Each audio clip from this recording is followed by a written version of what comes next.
R.K. Suresh அவர்கள். திரு R.K. Suresh அவர்களை வணங்குகிறேன். நீங்க ஒரு கேள்வி அனுப்பியிருக்கீங்க. பொய் என்றால் என்ன? வதந்தி என்றால் என்ன? உங்களை சுற்றி வதந்தி, பொய்கள், அதை பற்றி என்ன நினைக்கிறீர்கள்? பொய் உண்மையை விட மிகவும் வலிமையாக இருக்கின்றது, அதையும் பற்றி என்ன நினைக்கிறீர்கள்? இதோட அர்த்தம் ஒரு அளவுக்கு தெரியும், ஆனால் சுவாமிஜி அளவுக்கு எனக்கு தெரியாது.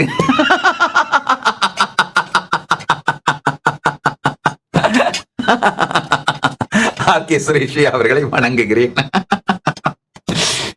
இந்த கேள்விக்கு பதிலுங்க கேட்டுக்குங்க. அதாவது இது உங்களுக்கு மட்டும் இல்ல, பொது தளத்தில் இயங்குகிற எல்லோருக்குமே இந்த பதில் உபயோகமாகும் நினைக்கிறேங்க. வதந்தி அப்படின்னா என்னன்னா, உங்களை பற்றி மற்றவர்கள் சந்தேகப்படுகின்ற அளவிற்கு ஒரு தவறான செய்தியை பரப்புவது வதந்தி.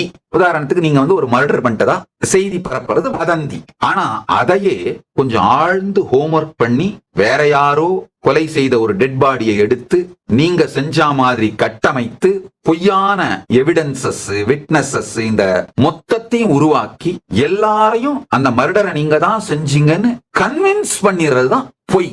இதுதான் வதந்திக்கும் பொய்க்கும் வித்தியாசம்.